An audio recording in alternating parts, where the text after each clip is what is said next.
positif negatifnya tentang Tapi dari tim kandidatnya. Capres itulah yang ditantang untuk bagaimana mengcounter atau menjelaskan itu. Yang salah itu kan adalah black campaign kan, karena itu fitnah gitu kan.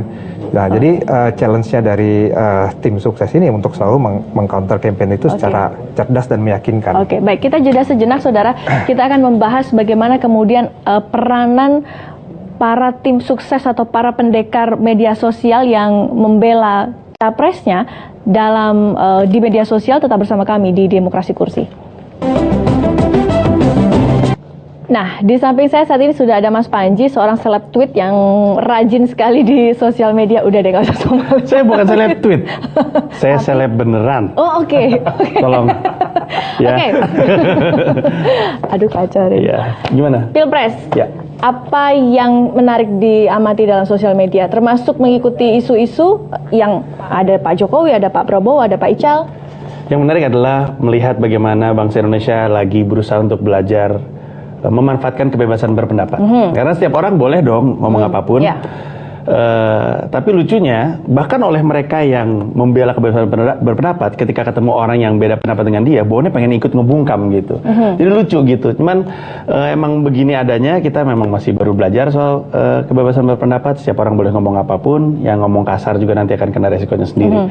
Jadi buat saya nonton aja sambil makan popcorn. Oh, oke. Kalau kita mengikuti masalah isu-isu terkait dengan Pilpres, Mas Panji biasanya ngikutin isunya tentang Prabowo tentang apa, kalau Pak Jokowi apa, kalau Pak Ical apa?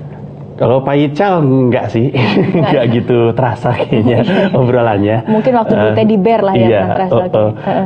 Tapi kalau misalkan untuk Bapak Jokowi dan Bapak Prabowo, rasanya tebal sekali pembicaranya di sosial media.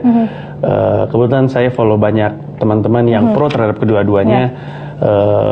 Ya seru aja. Yang satu lagi rame ngomongin program, yang satu rame ngomongin karakter dan seterusnya. Tapi buat saya menarik aja. Oke, berarti kan Mas Panji sudah bisa memetakan, oh ini timnya, akun-akun ini biasanya lebih condong ke Pak Prabowo, akun-akun ini lebih pro ke Pak Jokowi.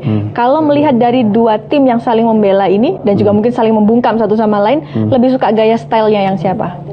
Terus terang saya mau mencoba untuk adil. Saya senang dua-duanya sebenarnya. Senang dua-duanya. Iya. Oke. Pak Jokowi bagusnya yang mana, Pak Jokowi Prabowo bagusnya karena menurut saya organik banget. Orang-orang yang membela Jokowi itu melakukannya karena mereka mencintai sosok Jokowi.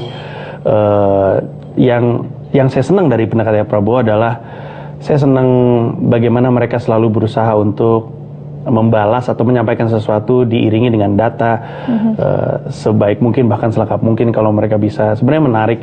Cuman saya merasa yang satu lebih lelah karena harus menghadapi deraan pertanyaan-pertanyaan terkait ya, kasus Pak Pak Prabowo. Karena banyak isunya. Iya satu sih, tapi kayaknya gede banget gitu. Kayaknya itu mulutnya capek gitu. Oke. Nah Mas Yose, sebenarnya kalau kemudian kita melihat itu kan ada dua tim yang dua orang yang punya pendekatan berbeda ketika harus mengcounter isu-isu. Nah, siapakah kalau di media sosial ada nggak sih sebuah alat ukur kelihatannya tim ini nih yang lebih diterima, tim ini yang nggak diterima, cara menjelaskan atau mengcounter isunya? Sebetulnya kan memang tadi disampaikan bahwa kalau Gerindra tuh infrastruktur sosial media partainya itu oke banget gitu loh, seperti yang tadi Panji sampaikan kan. Mereka pakai data segala macam, dan karena berasal dari partai, komunikasinya tuh enak, seragam gitu. Nah, kalau di Pak Jokowi, dia kan seragam itu artinya itu jadi nilai plus ya? Artinya informasinya itu nggak misalkan satu isu nih. Nah, jelas ada efek, kayaknya mereka udah punya FAQ gitu kan. Poin-poinnya apa aja. Nah, kalau di Jokowi ini kan karena basisnya relawan ya. Basisnya relawan, tidak diatur oleh partai, bahkan tidak diatur oleh Pak Jokowi sendiri. Jadi mereka bisa mengeluarkan jawaban-jawaban yang berbeda-beda gitu antara terhadap satu isu. Nah, di kalau satu Pak sisi Jokowi, kelemahannya mungkin jadi nggak seragam, mungkin kadang-kadang jadi membingungkan, mungkin kadang-kadang jadi kelihatannya mungkin emosional. Nah, tapi kelebihannya adalah karena dia sifatnya relawan, yang not-notnya itu jadi tersebar di mana-mana. Mungkin kalau nggak ngomongin tentang Jokowi, mungkin mereka jadi nggak ketemu tuh. Nah, jadi viral. Jadi kalau kita hitung tuh reach-nya jadi jauh lebih besar. Sementara kalau Prabowo mungkin karena yang bicara itu banyaknya partai atau struktur partainya seperti Fadlizon dan lain-lain. Nah, ini kan